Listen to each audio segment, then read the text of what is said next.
नमस्कार दोस्तों, स्वागत है आपका राजेश क्लासेस के साथ उन अनोखी और मज़ेदार कहानियों की दुनिया में जिन्हें पंचतंत्र कहा जाता है।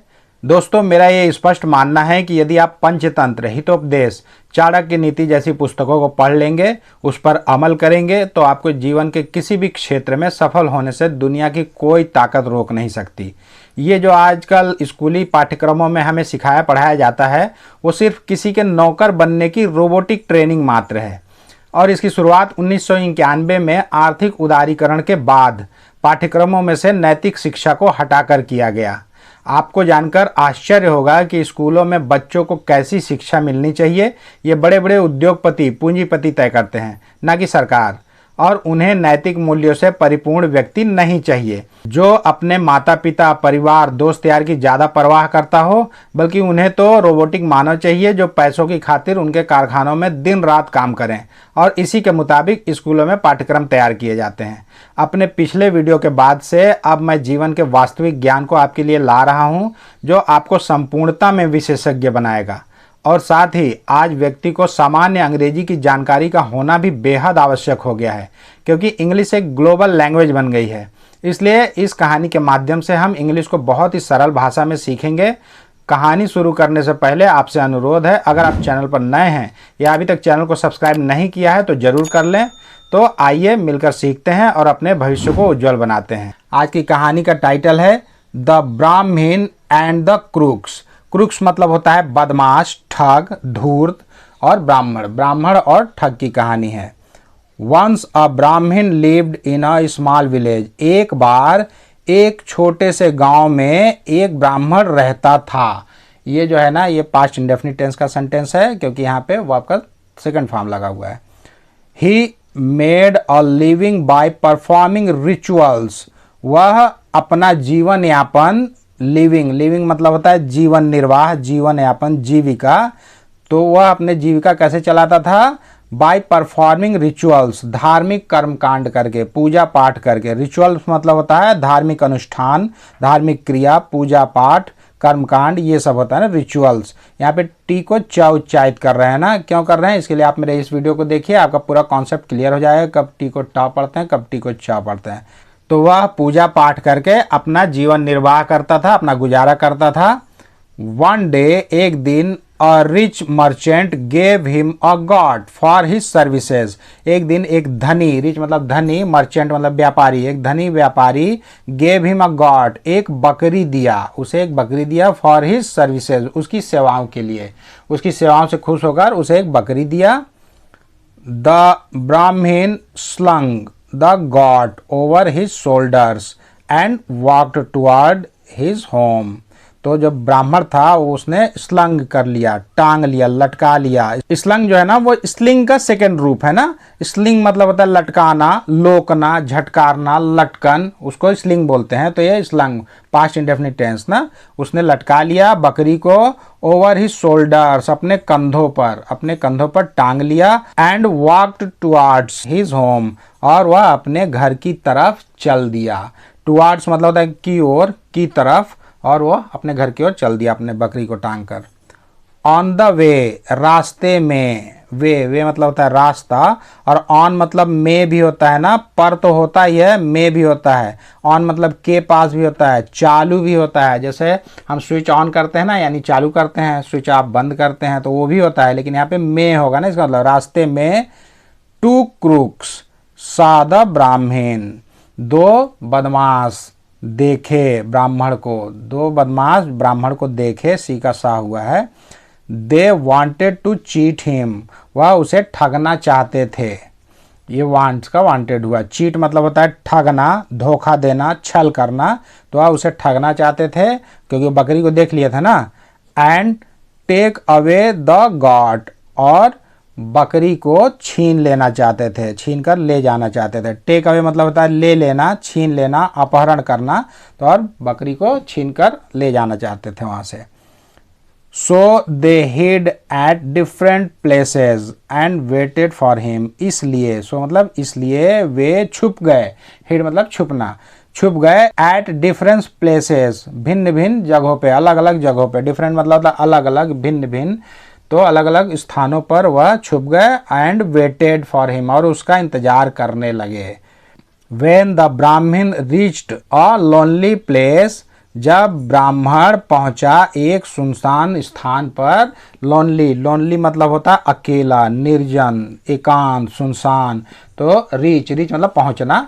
तो जब ब्राह्मण एक सुनसान जगह पर पहुंचा, the first crook asked him, पहला जो ठग था वह उससे पूछा, आस्क मतलब पूछना, why are you carrying a dog, आप कुत्ते को क्यों ढोकर ले जा रहे हैं। कैरिंग मतलब होता है ढोकर ले जाना, लादना, लाद कर ले जाना, ढोकर ले जाना, उसको कैरिंग बोलते हैं ना। तो बोल रहा आप जो है इस कुत्ते को क्यों ढोकर ले जा रहे हो। द ब्राह्मण was annoyed but carried on with his journey, ब्राह्मण परेशान था, परेशान हो गया, हैरान हो गया। अनॉयड मतलब होता है परेशान होना, हैरान होना, नाराज होना। अनॉय मतलब चिढ़ना भी होता है ना, खींचना, झुझलाना, चिढ़ाना, ये सब भी होता है। तो ब्राह्मण की स्थिति उस समय जानते हो कैसे हो गई थी, जैसे वो चुप चुप के पिक्चर में कैसे राजपाल यादव एक्सप्रेशन कैसे जल्दी जल्दी चेंज करता है, कभी वो चिढ़ता है, कभी कंफ्यूज होता है, कभी वो गुस्सा होता है। तो उसी तरह का अनॉयड एक शब्द है ना, वो खींचना, चिढ़ना, परेशान, हैरान होना। तो उस तरह से वो उसका रिएक्शन था ब्राह्मण का, लेकिन वो कुछ बोला नहीं और carried on with his journey, अपनी यात्रा को जारी रखा। कैरिड ऑन मतलब होता है जारी रखा, कैरी ऑन मतलब आगे बढ़ना, जारी रखना, ये होता है ना। तो उसने कुछ बोला नहीं और अपनी यात्रा को जारी रखा, आगे बढ़ गया। आफ्टर अ वाइल, कुछ क्षणों बाद, कुछ समय बाद। वाइल वैसे तो वाइल मतलब जब तक, जबकि होता है, लेकिन वाइल मतलब थोड़ा समय, क्षण, पल, काल, ये भी होता है ना। तो कुछ समय बाद the second crook approached the ब्राह्मण एंड आस्क्ड, दूसरा जो ठग था वह पहुंचा। अप्रोच वही पहुंचना, पास आना, बढ़ना। अप्रोच मतलब दृष्टिकोण भी होता है, लेकिन यहाँ पे दृष्टिकोण का मतलब नहीं निकलेगा, यानी पहुंचना, पास आना। तो दूसरा जो बदमाश था वो भी समीप आया ब्राह्मण के और पूछा। अब उसके बाद वो पूछ रहा है, why are you carrying a donkey, आप गधे को क्यों ढोकर ले जा रहे हैं।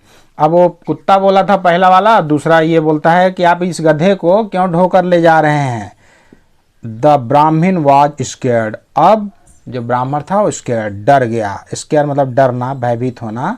अब ब्राह्मण डर गया था, भयभीत हो गया। ही थॉट, वह सोचा, इज इट अ गॉड और a ghost which is changing form, क्या यह एक बकरी है या, और मतलब या एक भूत है, एक भूत है जो कि, विच मतलब जो कि, विच मतलब तो कौन भी होता है, विच मतलब जो भी होता है। लेकिन सेंटेंस के बीच में अगर डब्ल्यू परिवार वाला कोई भी सेंटेंस देखेंगे क्वेश्चन मार्क वाला, तो उसका मतलब पॉजिटिव, सकारात्मक रूप से निकालेंगे ना। तो जो कि चेंजिंग परिवर्तित कर रहा है, फॉर्म्स अपना रूप, अपना आकार, फॉर्म मतलब रूप, आकृति, आकार, शैली, कुछ भी हो सकता है। तो उसने सोचा कि ये बकरी है कि भूत है जो अपना रूप बदल रहा है, पहले वो कुत्ता का रूप लिया था, अभी गधे का रूप ले लिया। तो जब भी कोई भी क्वेश्चन मार्क वाला कोई सेंटेंस बनाएंगे ना किसी भी साधारण वाक्य का, तो जो हेल्पिंग वर्ब होता है, कोई भी helping verb, is, are, am, was, were, can, could, may, might, जो भी होता है, या विल, शैल, वो सब सेंटेंस के सबसे शुरू में लग जाता है ना। तो किसी भी सेंटेंस की शुरुआत अगर हेल्पिंग वर्ब से हो रही है तो समझ लो कि वो कोई प्रश्नवाचक वाक्य है। ठीक, आगे बढ़ें। He hurled the goat on the roadside, उसने हर्ल्ड मतलब होता है उछालना, तेजी से फेंकना। तो उसने तेजी से फेंक दिया, उछाल दिया बकरी को ऑन द रोड साइड, सड़क के किनारे, सड़क के किनारे बकरी को तुरंत फेंका। एंड रैन अवे, और भाग गया। उसको लगा कि भूत को मैं टांग के रखा हूँ, तो वो फेंका, उन लोग की बातों पे आ गया और उसके बाद वो फेंक कर भाग गया। The crooks took the God, फिर वो जो बदमाश थे वो सब बदमाश उस बकरी को ले लिए। एंड फीस्टेड ऑन इट, और दावत उड़ाई और इसका दावत उड़ाया। फीस्टेड ऑन मतलब होता है दावत उड़ाना। FEAST फीस्ट मतलब होता है दावत भोज, और FIST फीस्ट मतलब होता है मुट्ठी मुक्का गुस्सा। तो स्पेलिंग पे विशेष ध्यान दीजिएगा, दोनों का प्रोनाउंसिएशन एक ही है फीस्ट फीस्ट, लेकिन इसका अर्थ अलग अलग है ना। तो उसने उस बकरी को लिया और दावत उड़ाई, खूब मजे लिए। तो इस कहानी से 3 शिक्षा निकल कर आती है, 3 शिक्षाएं मिलती है। पहला तो ये कि आंखों देखा और सुना हुआ हमेशा सत्य नहीं होता। दूसरा, चालाक धूर्त लोगों से सतर्क रहना चाहिए और उनकी बातों में नहीं आना चाहिए। और तीसरा, बुद्धिमानी और धैर्य से काम लें।